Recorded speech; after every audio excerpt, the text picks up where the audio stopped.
telepon aku nggak diangkat sih sama suami? Padahal kan aku cuma mau nanya dia tuh mau lembur atau enggak hari ini.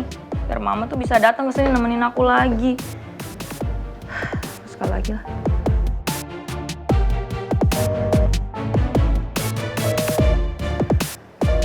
Ya ampun, kok nggak diangkat sih suami?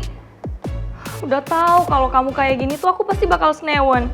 Kepikiran kan? Padahal kan aku nggak boleh stres-stres. Telepon Putri kali ya.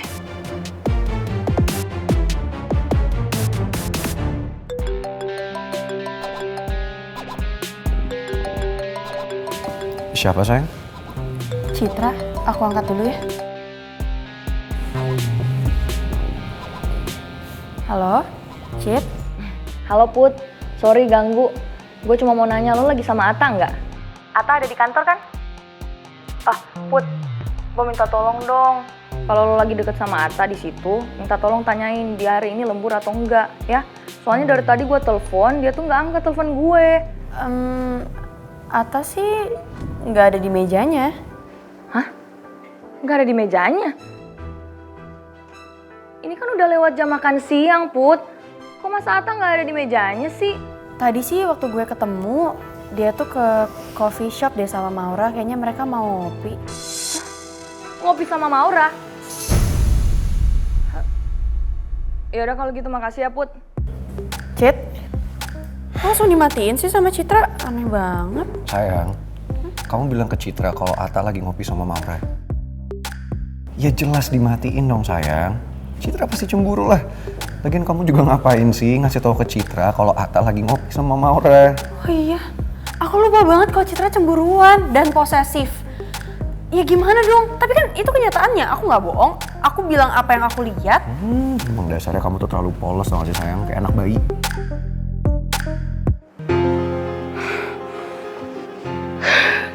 Sabar. Bener si Ata.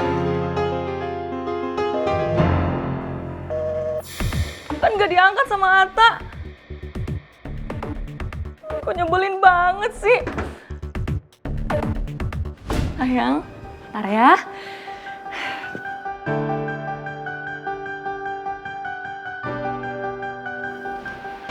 Kayaknya asik banget ya ngopi bareng sama Maura. Sampai-sampai gak jawab telepon dari aku.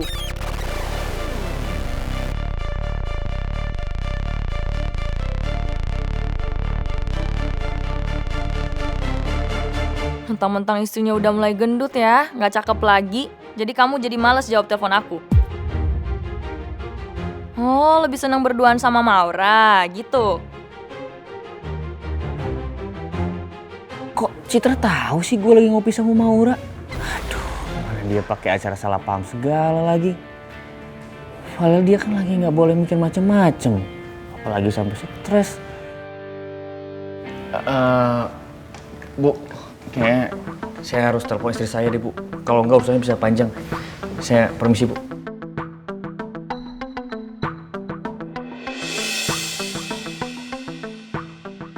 Kenapa sih cowok-cowok itu pada takut banget sama pasangannya?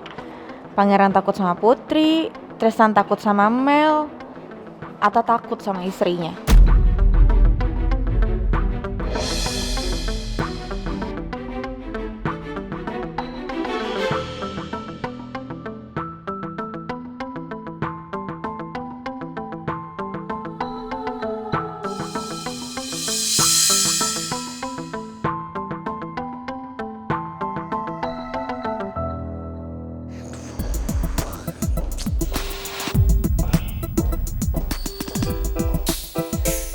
Kenapa Citra nggak angkat-angkat telepon gue sih? Fix nih dia pasti ngambek banget. Lagian dari mana sih dia tahu kalau gue lagi sama Maura? Aduh, pasti bakal salah paham nih. Ayo dong istri, angkat.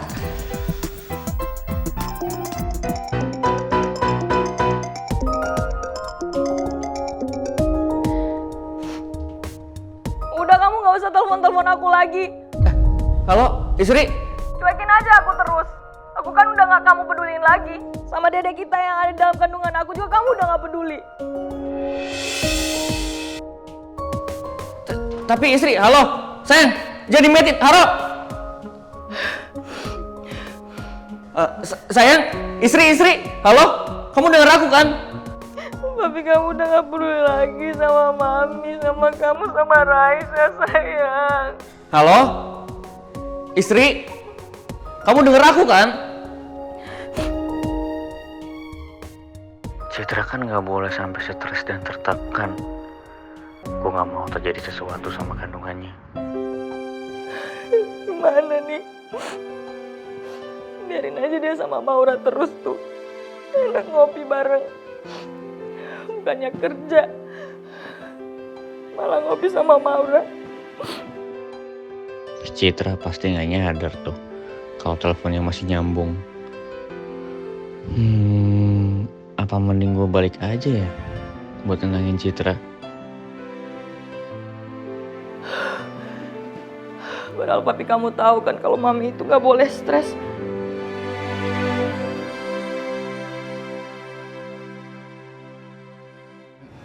Sayang, kamu yang sabar ya.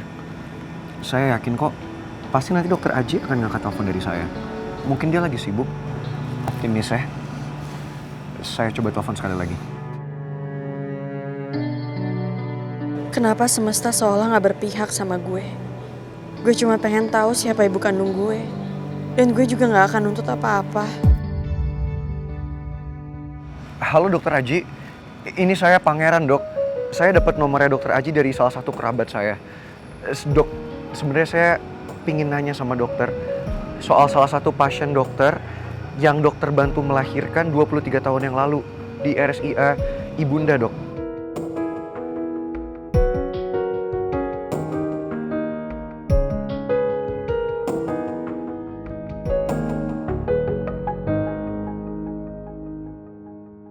Putri kok belum pulang ya, udah jam segini lagi, Pi. Padahal Mimi tuh mau nanya Putri sama Pangeran. Mereka tuh kapan bisa ketemu orang WO? Kamu tuh semangat banget, Pipi jadi ikutan semangat. Yang mau nikah siapa ya, semangat siapa? Iya, Mimi udah gak sabar, Pi. Mimi tuh bener-bener gak sabar nunggu pertunangannya Putri sama Pangeran. Dan Mimi juga yakin, pasti banyak yang udah gak sabar juga kan nunggu momen itu. Loh. Mel? Hai Dad, hai Bu. Hey, what happened? Ada apa?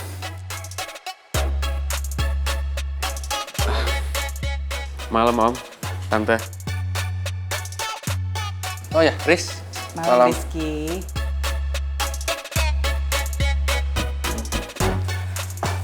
Hey. Maaf ya Rizky, Tante mau nyusulin Mel dulu ya.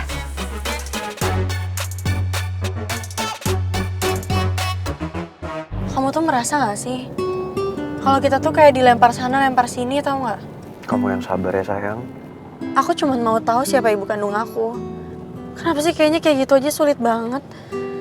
Awalnya aku pikir Suster Wati akan tunjukin semuanya. Tapi ternyata bukan Suster Wati yang bantuin untuk kelahiran ibu aku. Akhirnya Suster Wati kasih alamatnya Suster Suci. Tapi ternyata Suster Suci juga udah meninggal. Harapan aku cuma dokter Aji, tapi dia nggak tahu apa-apa. Dia bahkan nyuruh kita buat hubungin kepala suster RS waktu itu. Kamu yang tenang ya sayang. Sekarang yang paling penting itu kita datang ke rumahnya Suster Nisa dulu. Kepala suster yang ngebantuin dokter Aji ngelahirin kamu waktu itu. Saya yakin kalau kita ke sana, seenggaknya kita akan mendapatkan informasi soal ibu kandung kamu. Semoga aja.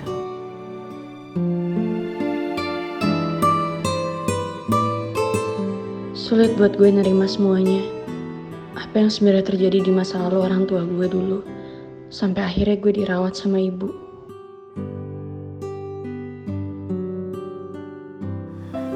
Aku sebel banget ya Bu. Tadi kan Tristan gak bisa anterin aku pulang. Jadi Rizky deh yang maksa anterin aku pulang. Udah gitu ya Bu ya. Dia mau kasih unjuk ke semua staff kalau misalnya dia orang kepercayaan Daddy. Nyebelin gak? He's so annoying. Tapi kamu udah bilang belum sama Rizky kalau kamu tuh nggak suka diginiin. Udah Bu, aku udah kasih tahu berkali-kali, tapi tetap aja dia nggak dengerin.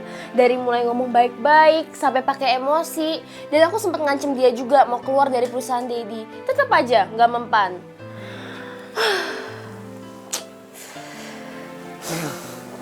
Kalau kalau kamu bilang nih ya ke Rizky kalau kamu tuh mau tunangan sama Tristan, mungkin itu bisa berhasil.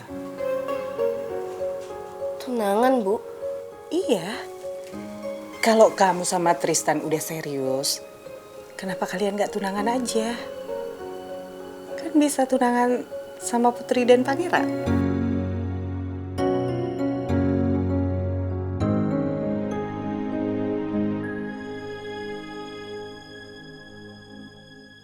Tristan.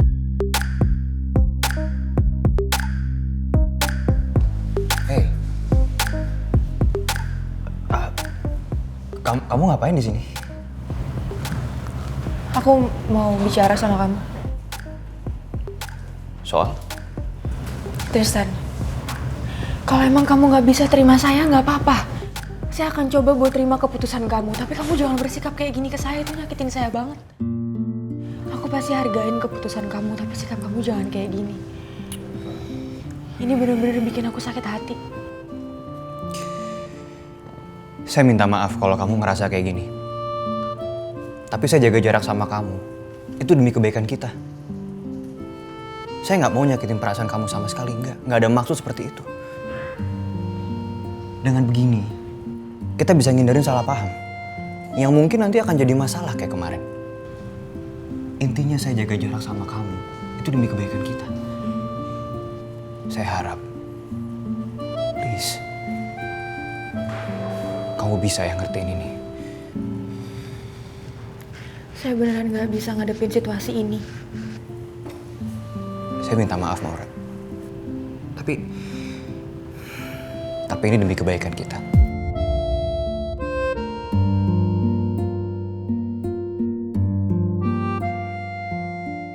Kebaikan itu nggak akan pernah ada kalau salah satu dari kita masih ada yang menderita, Tristan.